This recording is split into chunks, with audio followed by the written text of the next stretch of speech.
Cette nuit est spéciale. Nous avons commencé c'est déjà la 3e nuit, il y a 2 jours de cela. Nous avons commencé par regarder la réalité et l'importance du repos. Le repos qui est le point culminant des promesses du Seigneur et la manifestation pleine de sa justice en Christ. Et puis hier, nous avons Kelly Payas nous regarde et nous visions depuis le Sénégal. Tu es la bienvenue depuis le Sénégal. Amen. Annie Lona aussi, tu es béni. Donc, et puis, pendant la nuit d'hier, nous avons regardé le tout premier ennemi et le géant, tout premier géant qui s'oppose au repos. Nous avons regardé la dépression et nous avons vu que la dépression est symbolisée par les Hittites. Et nous avons vu une femme comme Rebecca dit qu'elle est énervée, elle est épuisée, elle est dégoûtée de la vie à cause des filles de Heth, à cause des Hittites que Esau avait épousées. Et nous avons longuement regardé le mystère des Hittites. Nous avons vu que c'est devant les Hittites que Abraham s'est prosterné et c'est dans le territoire des Hittites qu'il a acheté la tombe à Macpéla, là où il a été enterré avec son épouse et Rebecca et Isaac et ainsi de suite. C'était vraiment un lieu de lamentation et de deuil. C'était le lieu où tous les patriarches de la foi se sont lamentés. Et nous avons continué à regarder et l'Esprit de Dieu nous a permis de comprendre que les Hittites symbolisent réellement la dépression.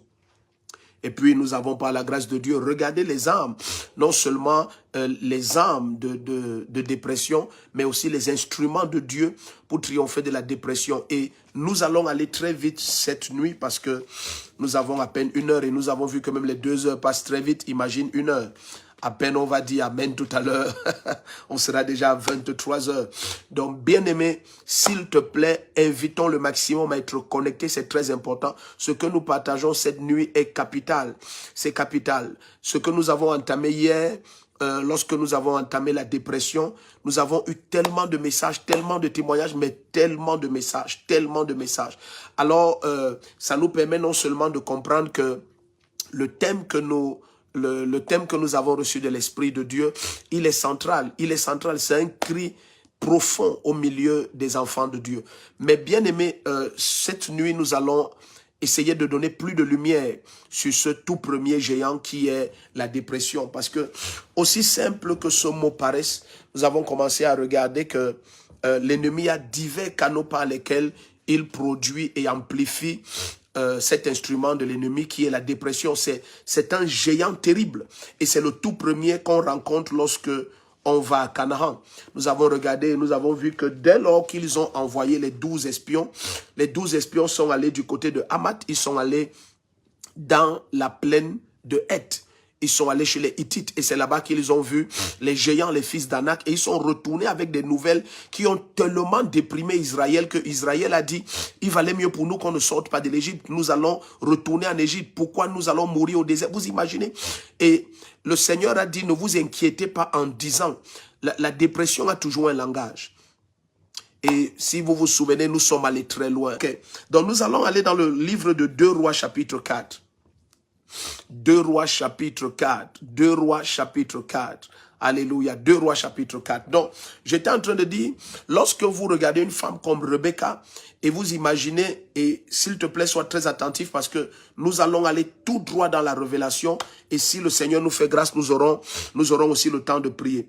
Donc, je disais, lorsque tu te retrouves en face des gens aussi profondément spirituels comme Rebecca, mais qui se retrouvent déprimés par les filles des Hittites, c'est pour te montrer le type de caractère et de présence que ces Hittites portaient.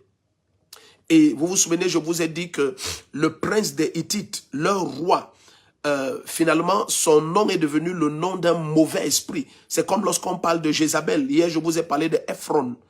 Et je vous ai dit, Ephron, c'est le nom d'un très mauvais esprit, d'un esprit terriblement démoniaque. Et certains noms sont comme ça, ce sont des noms qui sont devenus des noms des entités mystiques.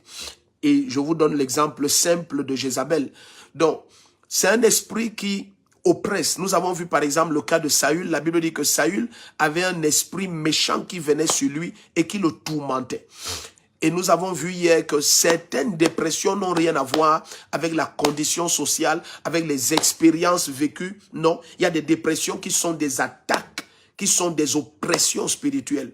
Et quel que soit le type d'arme que l'ennemi utilise pour produire la dépression dans ta vie, nous avons par exemple vu la dépression due au messager de ton futur. Et je vous ai dit, lorsque les messagers de ton futur t'apportent de très mauvaises nouvelles, nous avons regardé les messagers du futur. Nous avons par exemple vu les enfants, nous avons par exemple vu les parents. Je vous ai dit, lorsque des parents ne savent pas quel est leur rôle et leur place, ils sont capables de complètement déprimer les enfants, de paralyser leur espérance. Nous avons vu que lorsque les enfants sont terriblement attaqués, les enfants sont aussi des messagers de ton futur. Parce que quoi que ce soit qui est glorieux dans ton futur, c'est toujours attaché à la qualité de tes enfants. Si on se retrouve avec Jacob qui finit par avoir toute une ville comme Goshen, c'est parce que Jacob a eu un fils comme Joseph. Et vous vous souvenez, nous avons parlé de ce Joseph comme étant son étoile. C'est-à-dire Jacob savait que ma destinée est grande parce que j'ai un fils comme Joseph. Et nous avons longuement prié pour la protection des Joseph. Et je vous ai dit très souvent, dans les familles, ce qui déprime plusieurs parents. Et nous avons eu tellement de messages. Quand je dis tellement, je n'exagère pas, bien aimé. Si je dis des dizaines, c'est le minimum, presque 100. Des parents qui, nous avons été bénis par cette nuit de prière. Voici la condition de mon fils. Voici ce que le Seigneur a fait. Nous avons un serviteur de Dieu de la ville de Douala qui nous a dit, lui et son épouse ne concevaient pas depuis des années. Pendant la prière, il dit un long verre est sorti de son épouse. Ça m'a énormément marqué. Un très long verre est sorti de son épouse et il m'a dit, il a la foi maintenant. Il a dit, ça fait pratiquement 16 ans qu'ils sont mariés, c'est beaucoup. 16 ans de mariage sans enfant. Et puis, ce que nous pensons être simple, les moments de partage et de prière, il dit, la puissance du Seigneur a tellement secoué sa femme et elle est allée au petit coin. Un très long verre est sorti d'elle et il a la conviction maintenant que il aura enfin un enfant. Donc, imaginez parfois, lorsque vous êtes comme ça dans un couple, et puis 16 ans de mariage, il n'y a pas d'enfant, vous savez, c'est la présence de Dieu et des dimensions que nous allons partager maintenant, des dimensions de compréhension spirituelle qui vous permettent de garder la joie. Sinon, l'ennemi est capable d'utiliser une seule situation et de vous déprimer complètement. Je dis bien d'utiliser une seule situation et de vous déprimer. Pourquoi? Parce que lorsque vous observez les Écritures, vous découvrez que le Seigneur a mis en Christ, il a mis en Christ des promesses claires afin que par ces promesses, nous devenions participants de la nature divine. Donc tout ce qui est mis en Christ, toutes ces paroles que le Seigneur nous donne, toutes ces promesses que le Père nous donne, qui sont oui en Christ Jésus, le but ultime de toutes ces paroles et de toutes ces promesses, en nous donnant la nature de Dieu, c'est de nous donner d'avoir le repos dans ce monde. Il dit dans le psaume 110 à partir du verset 2, il dit, de Sion, j'étends le sceptre de ta puissance et Jordan domine au milieu de tes ennemis. Donc la nature de Dieu domine, quelle que soit l'adversité, quel que soit le contexte et quel que soit l'environnement. La nature de Dieu impose son règne et c'est ainsi qu'on parle de repos. Je vous ai dit, le repos n'est pas l'absence de guerre, non. Le repos n'est pas l'absence de guerre, non. Le repos n'est pas l'absence d'adversité, non. Mais le repos, c'est l'incapacité pour les guerres et l'adversité d'avoir quelques fruits que ce soit ou quelques effets que ce soit sur votre âme, sur votre cœur et sur votre corps. En fait, c'est ça le repos. C'est l'incapacité pour l'adversité, l'incapacité pour les guerres, l'incapacité pour les contradicteurs d'avoir le moindre effet sur votre âme, le moindre effet sur votre cœur ou sur votre corps. Et pendant que nous allons aller plus loin cette nuit, je crois que la main puissante du Seigneur va libérer plusieurs de ces démons dangereux qui est la dépression. Nous insistons en cette troisième nuit dessus. Je vous ai dit, il y a 7 peuples. Et le Seigneur nous a dit de sa propre bouche lorsqu'il a parlé à Moïse dans Deutéronome 7, verset 1, il a cité les 7 peuples. Et il a dit à partir des Hittites. Et puis demain dimanche, nous allons commencer à regarder la deuxième entité à vaincre pour jouir du repos. Et ainsi de suite jusqu'à confronter les 7. Et je te dis au nom puissant de Jésus, tu vas découvrir un très grand repos manifeste dans ta vie. Ok, j'ai vu quelqu'un écrire le psaume 119 verset 2. Non, c'est le psaume 110 verset 2. Alléluia, psaume 110 verset 2. Donc, allons dans 2 Rois chapitre 4, je vais commencer au verset 21. Dans 2 Rois chapitre 4, ici, maintenant, alléluia, vous êtes la bienvenue, vous êtes très nombreux, vous êtes très nombreux. Donc, réveillons les bien-aimés. Chouan Abel nous suit depuis la Côte d'Ivoire. Vous êtes la bienvenue. Donc, nous sommes maintenant dans 2 Rois chapitre 4, à partir du verset 21. Permettez que j'aille vite, très souvent, nous prenons beaucoup de peine d'abord pour introduire, mais nous n'avons pas le temps que nous avions souvent, parce que demain, c'est dimanche, et nous avons 3 cultes le dimanche, donc nous voulons rester fidèles à l'instruction du Seigneur et tenir quand même cette 3e nuit de prière, mais tout en tenant compte du fait que demain, nous avons 3 cultes. Mais demain, dimanche, dès qu'il est 23 h, nous serons en direct pour nos 2 heures habituelles, et nous pourrons travailler calmement. Donc maintenant, permet que nous avancions. Dans 2 Rois chapitre 4, à partir du verset 21, la parole du Seigneur nous révèle une femme assez spéciale. La parole du Seigneur nous révèle une femme assez spéciale. C'est une femme qui, avec son mari d'un âge fort avancé, n'avait pas d'enfant. Soyez très attentifs. Cette femme n'avait pas d'enfant. Et je vais vous dire quelque chose. Aussi simple que ça paraisse, suivez très bien. Lorsqu'on se marie, la parole du Seigneur, par exemple, dans le livre de Malachie au chapitre 1, il dit un seul homme a attristé la femme de sa jeunesse, c'est parce qu'il cherchait une sainte descendance. Ça veut dire que lorsqu'on se marie, l'un des fruits immédiats qu'on attend lorsqu'un foyer se constitue, c'est la progéniture. C'est la progéniture. Si vous voyez la parole du Seigneur parler de la prière de Isaac, la parole du Seigneur dit Isaac pendant 20 ans pria pour avoir un enfant. Si vous voyez Joseph, finit par être clair envers, pas Joseph, Jacob. Si vous voyez Jacob finit par être clair envers Laban pour son retour dans sa concession familiale, c'est lorsque finalement son épouse bien-aimée Rachel lui a conçu Joseph. Donc c'est pour dire qu'il y a une grande satisfaction lorsque un couple conçoit. C'est le but. C'est le but, ça c'est une des missions premières du couple, c'est aussi de procréer. Mais très souvent, l'ennemi utilise ce qui est le fruit comme une frustration. C'est comme lorsque vous semez une plante. Le but ultime de semer cette plante, c'est qu'elle porte du fruit. La productivité est toujours l'ultime but d'une œuvre. Quoi que ce soit que vous fassiez, il y a des fruits que vous attendez. Et le fruit est l'expression même. Le fruit est l'expression même de la bénédiction du Seigneur. Parce que le Seigneur l'est béni et il dit allez et multipliez-vous. Le fruit est l'expression de la bénédiction. Suivez très bien ce que nous partageons. On n'a pas beaucoup de temps, mais je te dis, ça va changer ta vie. Le fruit est l'expression de la bénédiction. Donc très souvent, le diable utilise le manque de fruits pour frustrer ton cœur en ce qui concerne la réalité de ta bénédiction en Christ. Parce qu'en Christ, nous sommes bénis de toute bénédiction spirituelle. Je vous ai dit, en Christ, il y a tellement de dépôts. Il y a tellement de profonds dépôts en Christ pour produire non seulement la nature de Dieu, mais en produisant cette nature de Dieu que nous commandions le repos au milieu de toute adversité. Alors très souvent, ce que l'ennemi fait, c'est de frustrer la fructuosité. Et cette femme est dans cette condition. Nous sommes dans 2 Rois 4 à partir du verset 21. Lorsque vous travaillez, par exemple, le fruit de votre travail, de votre effort, c'est le salaire. Lorsque vous investissez, le fruit de vos investissements, c'est le bénéfice. Est-ce que vous comprenez ce que nous disons? Donc très souvent, ce que l'ennemi fait, c'est qu'il attaque la fructuosité. Et quand il attaque la fructuosité, le but, c'est de te faire avoir des doutes sur la bénédiction. Nous avons par exemple vu hier le cas de quelqu'un comme Jean-Baptiste.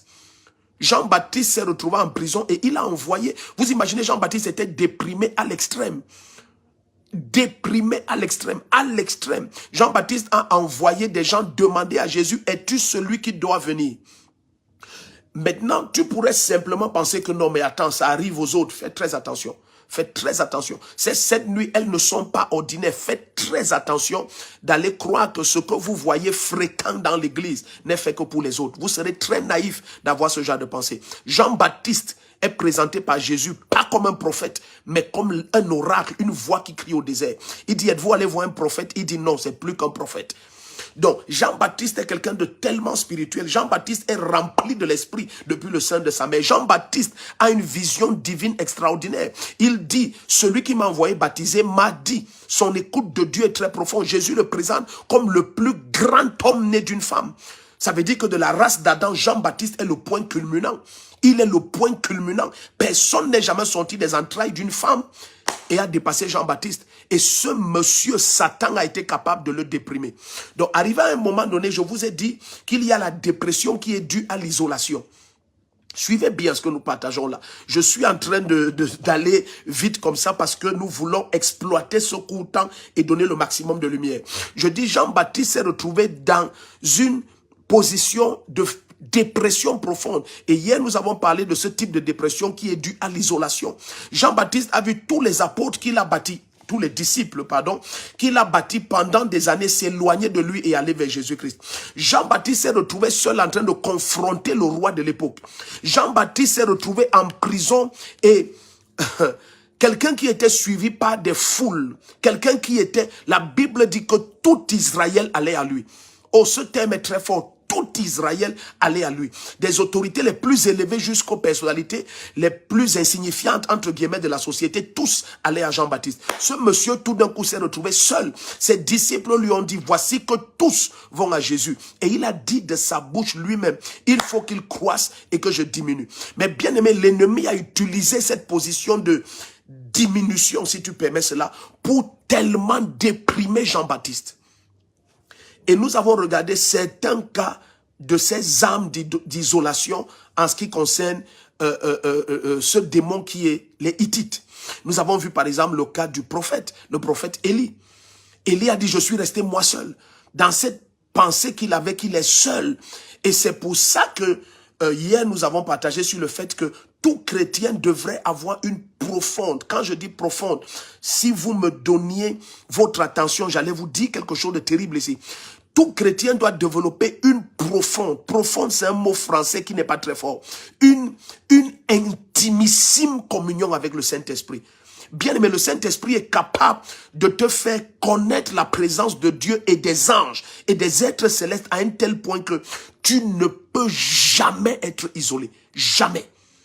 Donc, Jean-Baptiste n'étant pas de la race de laquelle nous sommes. Jean-Baptiste était le point culminant de la race du premier Adam.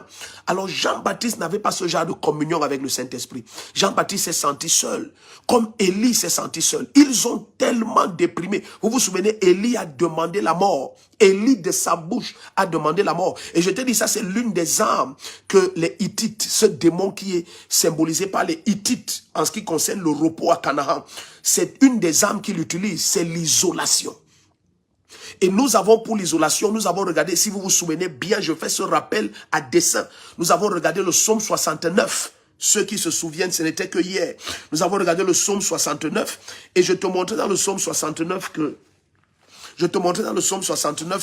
ce monsieur déprime, nous étions au verset 21 et 22, ce monsieur déprime autant à l'extrême dans le psaume 69 parce qu'il dit, je cherche quelqu'un qui me console et je n'en vois aucun. Il dit, lorsque je crie que j'ai faim, on me donne du poison. Et il dit, lorsque je dis que j'ai soif, on me donne du fiel de vinaigre. Donc, maintenant, j'arrive donc à cette quatrième arme que l'ennemi utilise et qui produit la dépression. Hier, nous en avions vu 3, si vous vous souvenez. Cette nuit, nous allons introduire une quatrième et qui est très dangereuse. Donc, nous avons succinctement et brièvement parcouru les 3 premières armes qui produisent la dépression que nous avons regardé dans la nuit d'hier. Cette nuit, regardons rapidement la quatrième pour clôturer ce géant, le tout premier, qui est symbolisé par les Hittites. C'est la dépression. Maintenant, regardons une quatrième arme que cet esprit utilise. Et je vous ai dit que la dépression est l'arme ultime de l'ennemi parce qu'elle ouvre les portes à toutes sortes d'oppressions démoniaques jusqu'à la mort. Ah oui, vous avez vu avec moi hier que la quasi-totalité des gens déprimés dans la Bible, c'est la mort qu'ils demandent. C'est la mort qu'ils demandent. Et je t'ai dit que dans plusieurs nations, la dépression n'a rien à voir avec la condition sociale. Nous avons, vous le savez, c'est un secret de Polichinelle, les nations les plus développées sont les nations où les gens se suicident le plus. Or, le suicide, c'est l'ultime manifestation de la dépression. C'est lorsque quelqu'un dit, je ne vois plus rien, il n'y a plus d'espoir, je ne vais nulle part, tout est noir devant moi, ma vie est terminée. Ça, ce sont les victimes des Hittites, de cet esprit qu'on appelle Ephron. C'est un esprit démoniaque terrible. Donc, maintenant, nous sommes dans 2 Rois chapitre 4, regardons quelque chose. Une des armes, maintenant je prie que tout le monde me donne son attention par l'Esprit du Seigneur. Une des armes que l'ennemi utilise et qui déprime à l'extrême, c'est lorsque les mauvaises personnes sont au courant de tes malheurs. Je préfère dire ça de façon très explicite comme ça. Je ne veux pas donner cette arme-là comme un thème simple. Non, je préfère que tout le monde comprenne bien. Je dis, une des armes que l'ennemi utilise pour sponsoriser, pour attaquer les destins avec la dépression, c'est lorsque tes malheurs parviennent aux mauvaises oreilles. Et un des problèmes que Rebecca avait, c'est que dans son intimité, ses belles filles habitaient avec elle et elles étaient des Hittites. C'est une femme très spirituelle. Vous allez voir ce qui va se passer avec cette femme. Lorsque elle va finir par avoir un enfant par la prophétie d'Élisée, restons connectés. Restons connectés, restons connectés. La brazoto korabahade. Malabrokosia prantalia babababa. Restons connectés, restons connectés. Donc appuyons sur le cœur rouge parce que il y a beaucoup d'interférences avec ce direct. Il y a beaucoup d'interférences avec ce direct. Restons connectés. Donc je disais rapidement que lorsque vous regardez les Écritures de très près, vous découvrez quelque chose d'étrange. C'est que le problème que Rebecca a eu, c'est que dans son intimité se trouvaient les mauvaises personnes. Vous vous souvenez lorsque Jésus-Christ, dans le livre de Matthieu 27, lorsque Jésus va aller prier à Gethsémani, il va dire, mon âme est tourmentée et mon âme est triste jusqu'à la mort. Il ne va pas aller avec tous les apôtres. Il ne va pas dire ça à tout le monde. Il dit à Pierre, Jean et Jacques. Est-ce que vous imaginez ça? Il dit ça à Pierre, Jean et Jacques. Et vous allez voir pourquoi cette femme va cacher à son mari. Elle va cacher jusqu'à son propre mari. Elle va lui cacher que l'enfant est décédé. Parce que sûrement son mari est le type de personnalité. Et vous allez comprendre pourquoi je dis ça. Que s'il y a un malheur, va aller crier au dehors. Et la femme connaissait un mystère. Parce que c'est une femme spirituelle. Je vais vous prouver qu'elle connaissait un mystère. Parce que c'est la femme qui dit, je connais spirituellement que le saint homme qui passe, l'homme qui passe ici devant notre maison chaque année est un saint homme de Dieu. Donc c'est une femme spirituelle. Elle dit à son mari, l'homme qui passe devant notre maison chaque année, c'est un saint homme de Dieu. Elle n'a jamais causé avec lui. C'est une femme tellement spirituelle qu'elle regarde la face et l'apparence de quelqu'un et elle discerne que ça c'est un saint homme de Dieu. C'est pas seulement un homme de Dieu, parce qu'il y a des hommes de Dieu, mais il y a des saints hommes de Dieu. C'est deux catégories différentes. C'est deux catégories différentes. Il y a des gens qui ont été appelés par le Seigneur, mais il y a des gens qui après l'appel se sont retirés du monde et se sont mis à part des quêtes de ce monde, des besoins de ce monde, de la luxure de ce monde, des quêtes de notoriété, d'argent et de matériel et de toutes sortes de débauches. Il y a des saints hommes de Dieu. Donc cette femme est capable de discerner un saint homme de Dieu. Il faut comprendre qu'elle est hautement spirituelle. Alors étant ainsi hautement spirituelle, elle connaît un mystère. C'est pour ça que la situation de son enfant a été aisée à être résolu. S'il vous plaît, soyez attentifs. Certaines dépressions sont juste dues à cette quatrième âme des Hittites. Et je vais vous montrer ça lorsqu'ils arrivent à Canaan, ce que les Hittites vont faire. Donc, lorsque les mauvaises oreilles écoutent les malheurs de ta vie, ces malheurs peuvent te déprimer. Ils peuvent amplifier la dépression et même causer la totale destruction. Dans le cas de cette femme, lisons rapidement dans 2 Rois 4, à partir du verset 21. Et je prie au nom de Jésus-Christ que pendant que nous élevons la voix cette nuit, que le Seigneur te donne un profond discernement spirituel. Un profond discernement spirituel. Un profond, parce que c'est l'âme qui triomphe de ce quatrième accès à la dépression dans les mains des Hittites. C'est le discernement spirituel. Tu finis par savoir qui doit écouter ce qui te concerne en termes de malheur. Tout le monde ne doit pas connaître tes peines. S'il vous plaît, Jésus ne prend que Pierre, Jean et Jacques. Et c'est à eux qu'il dit, mon âme est triste à la mort. Allez m'aider à prier. Venez m'aider à prier. Mon âme est triste jusqu'à la mort. Judas Iscariote n'est pas au courant. Judas Iscariote, Thomas n'est pas au courant. Thaddée n'est pas au courant. Nathaniel n'est pas au courant. Jacques n'est pas au courant. Le fils d'Alphée, il n'est pas au courant. Les autres apôtres ne sont pas au courant. Matthieu n'est pas au courant. Il prend Pierre, Jean et Jacques. Et il se retire et c'est à eux seuls qu'il dit, mon âme est triste jusqu'à la mort. Bien-aimé, très souvent dans la naïveté, nous croyons que lorsque nous disons nos malheurs, ça va permettre que quelqu'un ait la compassion. Mais nous avons vu une des armes que l'ennemi utilise dans l'isolation. C'est que très souvent, lorsque tes malheurs sont dits, la première réaction des hommes, c'est de s'éloigner de toi. Mais ça, c'est la moindre des réactions. La pire des réactions, c'est celle que nous allons regarder cette nuit maintenant. Bonsoir bien-aimés, bonsoir à ceux qui viennent de nous rejoindre. Bonsoir à ceux qui viennent de nous rejoindre. Nous vous supplions de supporter un peu. Si la luminosité a un peu diminué, alléluia, supportez un peu. Je vais augmenter la luminosité.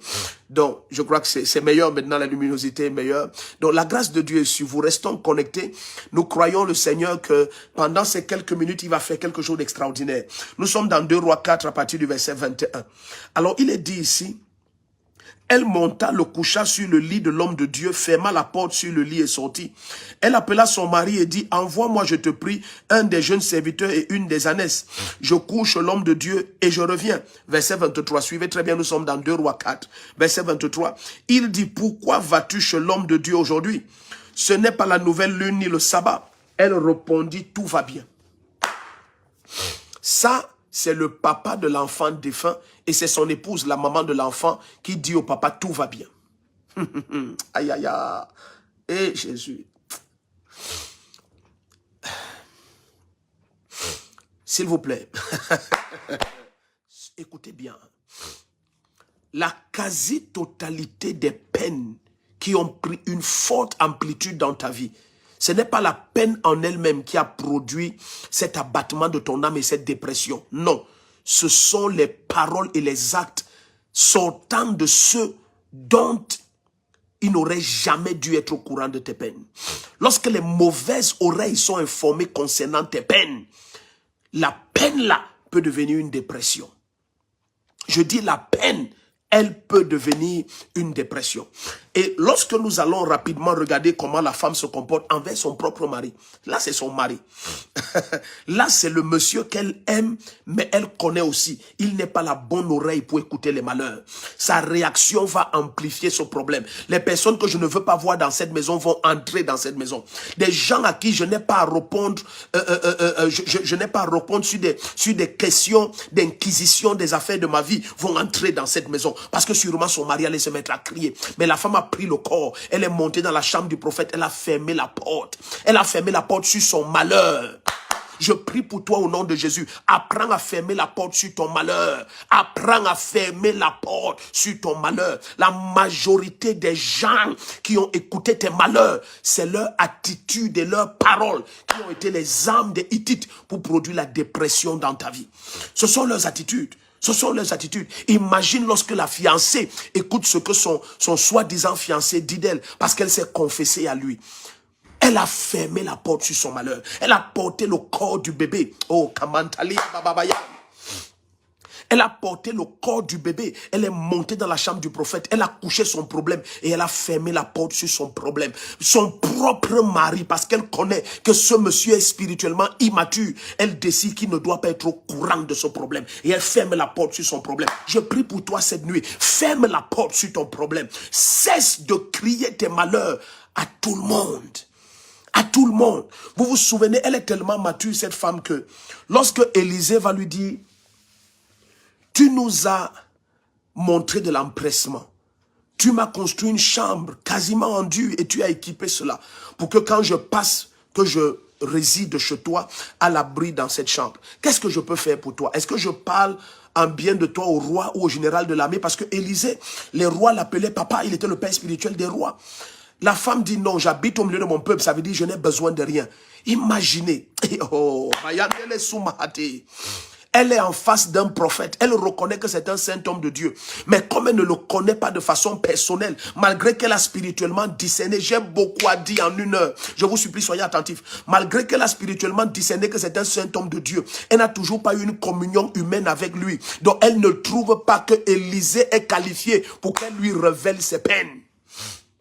Même Élisée, elle ne lui révèle pas ses peines. Est-ce que vous savez que Élisée lui donne l'enfant en envoyant Géasi se renseigner? Ça veut dire que même Dieu, lorsque tu fermes tes peines, Dieu attend que tu t'approches et vous traitiez ça ensemble. Il n'est plus prêt à aller publier ça au dehors. L'Esprit de Dieu n'a pas révélé à Élisée. Le terrible prophète, capable d'écouter ce qu'on dit à des centaines de kilomètres, dans la chambre du roi de Syrie. Ce terrible prophète est en face de cette femme. Mais la femme est une femme qui connaît fermer la clé et embrigader ses peines. Cette femme connaît traiter ses peines avec Dieu. Elle connaît s'agenouiller, pleurer jusqu'à ce que le Dieu Tout-Puissant console son cœur. Elle connaît faire cela. Le kapayatolomehe. Malo brokosi parabashanta. Elle connaît faire ça. Elle connaît crier à Dieu jusqu'à ce que le tout-puissant Dieu, le roi de gloire, jusqu'à ce que le roi de gloire restaure complètement son âme. Que des temps de rafraîchissement viennent pour elle de la présence du Seigneur. Oui, c'est de sa présence qu'elle attendait la consolation. Voilà pourquoi Dieu ne dit pas à Élisée que cette femme n'a pas d'enfant. Élisée doit envoyer son serviteur se renseigner. Il doit envoyer son serviteur. Et le serviteur revient et il dit, elle n'a pas d'enfant. Même à Élisée. Très souvent, nous ne comprenons pas. Moi, j'ai vu des serviteurs de Dieu. Je ne peux pas dire tout et n'importe quoi et dire qu'ils sont immatures, mais qui n'agissent pas avec beaucoup de maturité, bien aimé. Vous voyez parfois des pasteurs vont vous dire, je ne comprends pas, les chrétiens ne se confient pas en moi, parce que ce que tu fais avec leur peine, ce n'est pas spirituel. Personne ne te confie ses peines pour écouter ça sur la place publique. Je ne sais pas si je suis audible là. Je dis, personne ne te confie ses peines pour écouter ça sur la place publique. Personne ne te confie ses peines pour écouter ça en quelque marché que ce soit. Non, non. Apprends à mettre tes peines dans le lieu secret de la prière et tu fermes la porte sur tes peines. Si tu n'as pas une oreille éprouvée, testée et approuvée, une oreille éprouvée, testée et approuvée, cette femme même à Élisée, elle ne dit pas ses peines. Je vais te prouver encore la deuxième fois. Lorsqu'elle va s'approcher d'Élisée tout à l'heure, Élisée va d'abord devoir dire à Géasi, oh laisse cette femme, c'est celle qui nous a fait du bien. Vous vous souvenez la suite de l'histoire, lorsqu'elle va s'approcher d'Élisée. Lorsque nous sommes déjà à partir du chapitre 4 toujours, nous sommes déjà au verset allons même au verset 26. Maintenant, cours donc la rencontrer et dis-lui, vas-tu bien? Ça, c'est Élisée qui envoie son serviteur. Cours rencontrer cette dame. Là, voilà celle qui nous a conçu une chambre. Vas-tu bien? Est-ce que ton mari va bien? L'enfant va-t-il bien? Elle répond au serviteur d'Élisée, tout va bien. Elle lui répond, tout va bien. Ça veut dire, même toi, le serviteur de l'homme de Dieu, tu n'es pas qualifié pour... Elle dit, même toi, le serviteur de l'homme de Dieu, tu n'es pas qualifié pour écouter mes peines. Tu n'es pas qualifié pour écouter mes peines. Aïe, aïe, aïe, aïe, aïe, aïe. Je suis en train de parler par l'Esprit de Dieu à quelqu'un. Ils sont trop nombreux qui commettent cette erreur. Et ça a créé beaucoup de dépression. Beaucoup de dépression. Quand les histoires secrètes de ton foyer parviennent dans de mauvaises oreilles, l'état de ton fils, de ta fille parvient dans de mauvaises oreilles. Ce qui devait être gardé secret dans le lieu de la prière. Et tu cries à Dieu. Voilà pourquoi le Seigneur convoque cette nuit, bien-aimé. Je vous dis au nom puissant de Jésus, si tu as de l'amour encore pour un chrétien, connecte-le à ces 7 nuits de prière. Connecte-le. Vous ne pouvez pas savoir ce que les chrétiens expérimentent dans leur maison, même dans l'église de nos jours. Même dans l'église de nos jours. Certains maintenant ne sont même plus à l'aise dans l'église, de nos jours dans l'église. Parce que tu ouvres ton cœur à un frère, tu ouvres ton cœur à une sœur. Pire encore, tu ouvres ton cœur à un pasteur soi-disant. Et il augmente tes peines. Il augmente tes peines. Ce qui était dans ton cœur et tu pleurais dans la présence de Dieu. Tu écoutes ça maintenant dans les journaux et sur les réseaux sociaux. Oh Seigneur Jésus.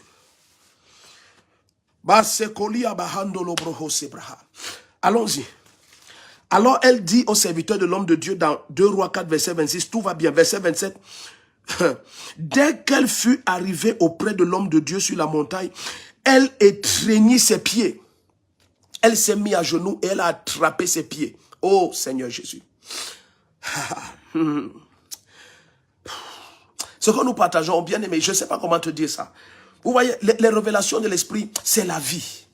Vous comprenez? C'est la vie. Ce ne sont pas des choses factuelles comme ça, non. C'est la vie. C'est la vérité. C'est lorsqu'elle étreint les pieds de l'homme de Dieu, étant un prophète de Dieu, c'est à ce moment que l'onction sur lui le fait sentir l'âme de la femme. Et c'est à ce moment, regardez ce qui se passe au verset 27 de 2 Rois 4. Dès qu'elle fut arrivée auprès de l'homme de Dieu sur la montagne, elle étreignit ses pieds. Géasi s'approcha pour la repousser. Mais l'homme de Dieu dit, laisse-la, car son âme est dans l'amertume. Et il dit, oh l'esprit, ou bien l'Éternel, dans certaines versions, l'Éternel me l'a caché et ne m'en a pas averti. Est-ce que vous comprenez? C'est quand elle pose ses mains sur les pieds de l'homme de Dieu, elle se prosterne, elle attrape ses pieds. C'est là où l'homme de Dieu, par l'onction prophétique, il perçoit la tristesse infinie dans son âme. Cette femme, elle est spirituelle. Elle est spirituelle. Cette femme est d'une race qui n'est plus nombreuse dans l'église de nos jours. Elle est spirituelle. C'est lorsqu'elle saisit les pieds de l'homme de Dieu que l'homme de Dieu dit, attends, il y a une peine terrible. La femme qui vient de te dire que tout va bien, la femme qui a dit à son mari que tout va bien, son âme est triste à la mort. Mais le prophète ne parvient pas à discerner cela sur son apparence. Elle a la même apparence de toujours. Elle est souriante. Elle dit tout va bien. Alléluia. Comment ça va, prophète Défaut? Ça va très bien. La grâce de Dieu est sur toi. Alléluia. La main puissante du Seigneur. Comment ça va, Rebecca Meuilleux? Ça va très bien. Comment ça va, Kona Marie? Je lis les noms là en direct. Ça va très bien. Comment ça va, Rosalie Kenye? Ça va très bien. Christelle Ngekam, comment va ton foyer? C'est merveilleux. Pourquoi? Parce que la personne n'est pas qualifiée pour écouter tes peines. Tout le monde ne doit pas écouter tes peines. Tout le monde ne doit plus jamais écouter tes peines. Jamais. Jamais. Ce sont des instruments terribles que les Hittites écoutent. Satan n'est pas omniscient. Il n'a que des enfants dont il utilise les oreilles pour avoir des informations. Il n'est pas omniscient et il ne le sera jamais. Il y a des oreilles lorsqu'ils écoutent tes peines. Ça devient des armes dans les mains des Hittites de l'esprit effront pour créer la dépression. Tout d'un coup, tu as même honte d'aller au dehors. Tu as honte parce que tu as l'impression que la puanteur que tu traitais dans la présence de Dieu est maintenant déversée au dehors. Déversée au dehors. Je vais dire quelque chose qui va vous choquer. Est-ce que vous êtes prêts à écouter ce que je vais dire? Bien-aimé, je te supplie de me pardonner si la parole s'y paraît difficile. Mais bien-aimé, toutes les maisons ont des faux sceptiques. Oh, j'ai parlé. Toutes les maisons ont des faux sceptiques. Le problème, c'est lorsque la fausse sceptique dégouline au dehors, la maison devient une puanteur. La maison devient une puanteur. Aussi jolie que tu as vu cette maison, c'est un colossal duplex. Je peux te rassurer, elle a une fausse sceptique. Elle... c'est comme ça que Dieu a prévu que les choses soient. Mais maintenant, la fausse sceptique, là, tant qu'elle est bien embrigadée, la maison garde sa splendeur et sa beauté. Mais si elle coule au dehors, tout le monde va dire cette maison pue. Toute la beauté de la maison va disparaître. Tu seras inconfortable de t'identifier à ce joli duplex. Est-ce que vous comprenez maintenant un peu ce que nous partageons? Pendant que nous allons avancer, je te supplie, sois attentif. Nous sommes dans 2 Rois 4 au bénéfice de ceux qui nous rejoignent. Quelque chose est en train de se passer, bien-aimé. Je partage sur la 4e arme que les Hittites, ce premier géant qui occupe la place de repos, la première arme, la 4e arme, pardon, qu'ils utilisent. Et nous avons vu que ça, c'est l'esprit de dépression, les Hittites. Leur 4e arme, c'est lorsque les mauvaises oreilles écoutent tes peines. Les mauvaises oreilles écoutent tes peines. Et je t'ai dit, apprends à fermer tes peines dans une chambre. Apprends à les mettre dans une chambre et tu fermes la porte. Ça, c'est un direct, je te supplie. S'il y a de l'amour de Dieu en toi, tu dois partager, partager, partager. Je te dis, bien-aimé, tu dois partager jusqu'à être certain que tu as même traduit en anglais, en allemand, en italien, en espagnol. Et tu as partagé. Faites-le. Traduis, sois seulement fidèle. Mais laisse que la terre écoute la voix de l'esprit. Ils sont tellement nombreux qui pleurent. Parce que des mauvaises oreilles ont écouté leur peine.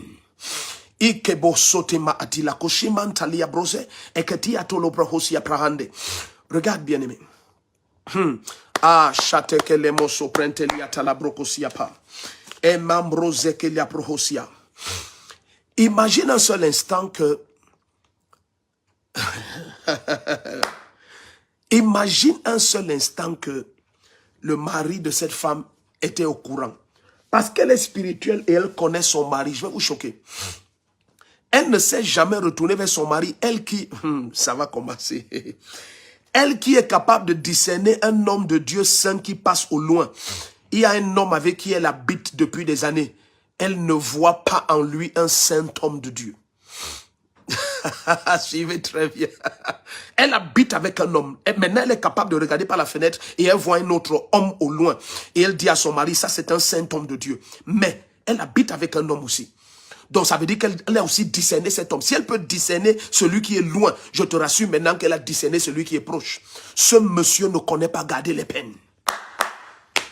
C'est pour ça que lorsqu'elle a une peine, elle est montée dans cette chambre haute, elle a couché son problème et elle a fermé la porte et elle dit à son mari, tout va bien. Monsieur mon mari, tout va bien. Parce que même l'oreille de son mari n'est pas capable d'écouter la peine sans ameuter le dehors. Tu vois, si nous avions 2 heures cette nuit, j'allais ouvrir une fenêtre sur les foyers. Ça allait créer quelque chose de très dangereux. Mais restons focalisés. Alléluia. Restons focalisés. Permets que je te montre quelque chose, ça va te bénir.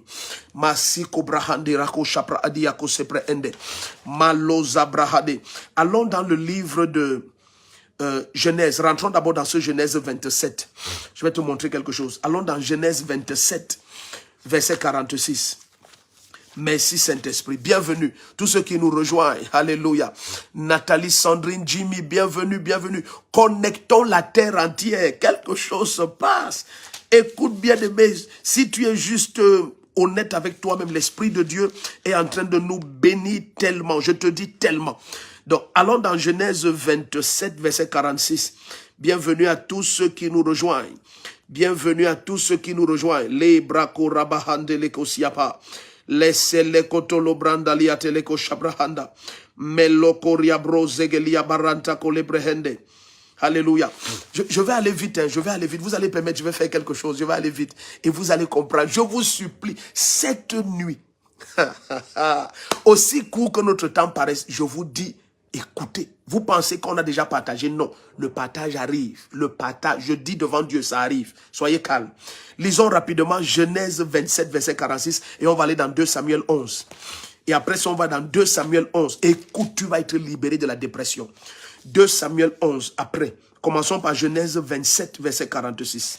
Je relis rapidement quelque chose. Une femme très spirituelle.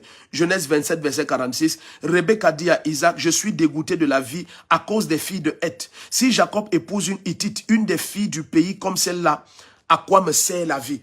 Vous comprenez? On a lu cela hier. Maintenant, courons vite. Allons dans 2 Samuel 11. Gardez ce que nous venons de lire en esprit. Allons dans 2 Samuel 11. Je vais vous montrer ce que nous parlons là ce soir en pratique. 2 Samuel 11. Masate kopre endia kashata prokosiaba. Emperuze le mondalia ketele brokosi brahate. Merci Saint-Esprit. Merci Saint-Esprit. Nous sommes dans 2 Samuel 11. Maintenant, je vais te montrer une histoire dans la maison de David. Allons dans 2 Samuel 11, verset 6. Vous connaissez l'histoire de David et de Bathsheba, n'est-ce pas? Soyez attentifs. Vous connaissez l'histoire de David et de Bathsheba? Nous connaissons l'histoire de David et de Bathsheba. Mais maintenant, je vais te donner une lumière qui va te choquer. Uri est un Hittite.